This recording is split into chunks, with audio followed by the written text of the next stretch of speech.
বন্ধুরা, হাজির হয়ে গেলাম নতুন একটি চাকরি সার্কুলার নিয়ে। বেসরকারি উন্নয়ন সংস্থা রিক তাদের প্রতিষ্ঠানে 5টি পদে কিছু লোক নিয়োগ দিবে একটি সার্কুলার ছেড়েছে। তো চলুন আলোচনা করি বর্তমানে এই সার্কুলারটি নিয়ে। সার্কুলার সম্পর্কে বিস্তারিত আলোচনা করার আগে যারা আমার চ্যানেলে সম্পূর্ণ নতুন তারা অবশ্যই আমার ভিডিওটি দেখে ভালো লাগলে লাইক কমেন্ট করবেন এবং আমার চ্যানেলে সাবস্ক্রাইব করে আমার পাশে থাকবেন। চলুন শুরু করা যাক। রিসার্চ ইন্টিগ্রেশন সেন্টার রিক একটি জাতীয় পর্যায়ে বেসরকারি উন্নয়ন সংস্থা। সংস্থাটি micro credit regulatory authority MRA হতে সনদপ্রাপ্ত, যার সনদ নাম্বার এত। বর্তমানে সমগ্র বাংলাদেশের সংস্থা বিভিন্ন কর্ম এলাকায় কার্যক্রম বৃদ্ধির লক্ষ্যে জরুরি ভিত্তিতে জনবল নিয়োগের জন্য আগ্রহী প্রার্থীদের নিকট থেকে দরখাস্ত আহ্বান করা যাচ্ছে। মোট 5টি পদে প্রথম পদে রয়েছে জোনাল ম্যানেজার। শিক্ষাগত যোগ্যতা স্নাতক পাশ করলে আপনি এই পদে আবেদন করতে পারবেন। তবে আরও কিছু যোগ্যতার প্রয়োজন রয়েছে। তার মধ্যে রয়েছে ঋণ কার্যক্রমের জোন ব্যবস্থাপনা পর্যায়ে কমপক্ষে 2 বছরের বাস্তব অভিজ্ঞতা থাকতে হবে এবং মাইক্রোসফট অফিস পরিচালনায় অবশ্যই আপনাকে দক্ষ হতে হবে। আবেদনকারী বয়সসীমা সর্বোচ্চ 45 বছর। অভিজ্ঞ প্রার্থীদের ক্ষেত্রে বয়সসীমা শিথিলযোগ্য এবং বেতন স্কেল ধরা হয়েছে। মূল বেতন 32,000 টাকা, নিয়মিতকরণের আগে 72,000 থেকে 75,000 টাকা এবং নিয়মিতকরণের পরে 76,000 থেকে 80,000 টাকা। পদ সংখ্যা 15টি। 2 নম্বরে রয়েছে এরিয়া ম্যানেজার, পদ সংখ্যা 50টি হবে। এই পদে আবেদনের জন্য অন্যান্য যোগ্যতার মধ্যে রয়েছে ঋণ কার্যক্রমে এরিয়া ব্যবস্থাপনা পর্যায়ে কমপক্ষে 2 বছরের বাস্তব অভিজ্ঞতা থাকতে হবে। সফটওয়্যার পরিচালনায় অবশ্যই দক্ষতা হতে হবে এবং বয়সসীমা সর্বোচ্চ 40 বছর। অভিজ্ঞতার ক্ষেত্রে বয়সসীমা অবশ্যই শিথিলযোগ্য। 3 নম্বরে রয়েছে শাখা ব্যবস্থাপক, পদ সংখ্যা 150টি। অনেকগুলো লোক নেবে তারা এ পদের জন্য মূল বেতন ধরা হয়েছে 21,000 টাকা এবং নিয়মিতকরণের আগে 47,000 থেকে 49,000 টাকা এবং নিয়মিতকরণের পরে 50 থেকে 52,000 টাকা।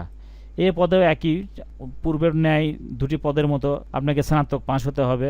অন্যান্য যোগ্যতার ভিতরে রয়েছে ঋণ কার্যক্রমে শাখা পর্যায়ে শাখা ব্যবস্থাপক পদে কমপক্ষে 2 বছরের অভিজ্ঞতা থাকতে হবে। কম্পিউটার চাপ পরিচালনায় দক্ষ হতে হবে এবং আবেদনকারী বয়সসীমা 35 বছর। অভিজ্ঞতার ক্ষেত্রে বয়সসীমা শিথিলযোগ্য। 4 নম্বরে রয়েছে শাখা হিসাব রক্ষণ কর্মকর্তা, পদ সংখ্যা 250টি। মূল বেতন ধরা হয়েছে 15,700 টাকা। নিয়মিতকরণের আগে 36,000 থেকে 37,000 এবং নিয়মিতকরণের পরে 38,000 থেকে 40,000 এবং আপনাকে ন্যূনতম স্নাতক পাশ হতে হবে। ঋণ কার্যক্রমের অন্যান্য যোগ্যতার মধ্যে রয়েছে ঋণ কার্যক্রমের হিসাব ব্যবস্থাপনার 2 বছর অভিজ্ঞতা। MIS অ্যান্ড FIS প্রতিবেদন প্রস্তুতে পারদর্শী হতে হবে। MS অফিস পরিচালনা অবশ্যই দক্ষ হতে হবে। আবেদনের বয়সসীমা আবেদনকারীর অবশ্যই 35 বছর। 5 নম্বর এবং সর্বশেষ পদ ক্রেডিট অফিসার, পদ সংখ্যা 64টি। 5টি পদের ভিতরে এই পদেই তারা সর্বোচ্চ লোক নেবে। বেতন স্কেল 14,900 টাকা। নিয়মিতকরণের আগে 34,000 থেকে 36,000 এবং নিয়মিতকরণের পরে 37 থেকে 38,000 টাকা। এই পদের জন্য আপনার শিক্ষাগত যোগ্যতায় কিছুটা কমিয়ে রাখা হয়েছে SSC পাস, অর্থাৎ আপনি ইন্টারমিডিয়েট পাস হলেই 4 নম্বর ক্রেডিট অফিসারের পদে আবেদন করতে পারবেন। এই পদের অন্যান্য যোগ্যতার মধ্যে রয়েছে ঋণ কার্যক্রমে মাঠ পর্যায়ে কাজ করার কমপক্ষে 1 বছরের অভিজ্ঞতা থাকতে হবে। আবেদনকারী বয়সসীমা সর্বোচ্চ 32 বছর। অভিজ্ঞ প্রার্থীদের ক্ষেত্রে বয়সসীমা শিথিলযোগ্য। অর্থাৎ 1 থেকে 5টি পদে প্রত্যেকটা পদের জন্য যদি আপনার বয়সসীমা বেশি হয়ে যায় তাহলে আপনি যদি অভিজ্ঞ হয়ে থাকেন সেক্ষেত্রে তারা বয়সসীমা শিথিলযোগ্য বলে বিবেচনা করবেন।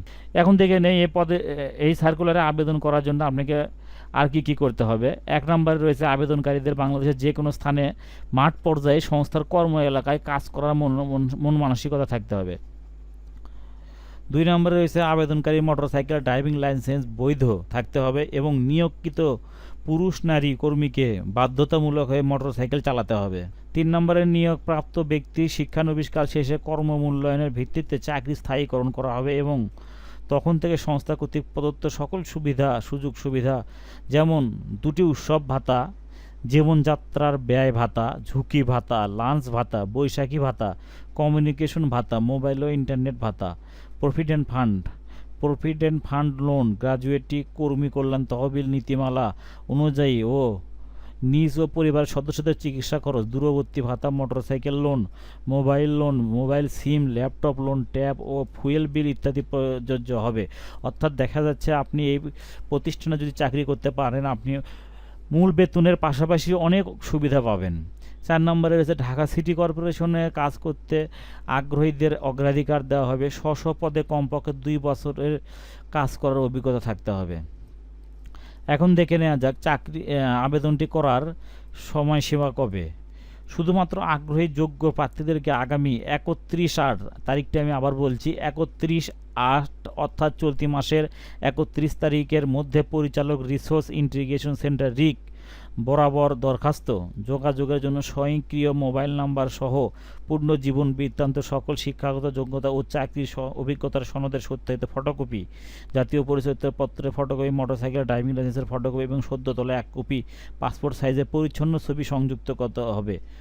সংস্থার মানব সম্পদ বিভাগ, রিসোর্স ইন্টিগ্রেশন সেন্টার রিক, বাড়ি 88/A, সড়ক নম্বর 7/A, ধানমন্ডি এ ঢাকা 1209, এই ঠিকানা প্রেরণ করার জন্য অনুরোধ করা যাচ্ছে। এছাড়াও hr@ric-bd@bd.org ইমেইলে আবেদনপত্র প্রেরণ করা যাবে। উল্লেখ্য, জীবন বৃত্তান্তে ক্ষুদ্র ঋণ কর্মসূচিতে অভিজ্ঞতার বিস্তারিত তথ্য থাকতে হবে।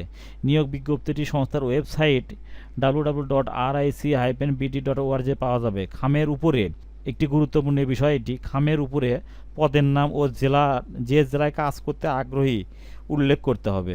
এবং একটি বিশেষ দ্রষ্টব্য দিয়েছে তারা, নিয়োগ প্রক্রিয়ায় কোনো প্রকার আর্থিক লেনদেনের সুযোগ নেই। সেক্ষেত্রে বিকাশ, রকেট, নগদ, মোবাইল ব্যাংকিং বা অন্য কোনো মাধ্যমে কারো সাথে আর্থিক লেনদেন না করার জন্য সংশ্লিষ্ট চাকরি প্রার্থীকে অবশ্যই পরামর্শ দেওয়া হলো। অর্থাৎ আপনাদেরকে কেউ যদি কোনোভাবে ফোন করে প্রতারণার শিকার করে, বিস্তারিত আলোচনা করলাম। আজকের ভিডিওটি এ পর্যন্তই। যদি ভিডিওটি ভালো লাগে অবশ্যই আমার চ্যানেলে লাইক, কমেন্ট, শেয়ার করবেন এবং আমার চ্যানেলটি অবশ্যই সাবস্ক্রাইব করে আমার পাশে থাকবেন। ধন্যবাদ।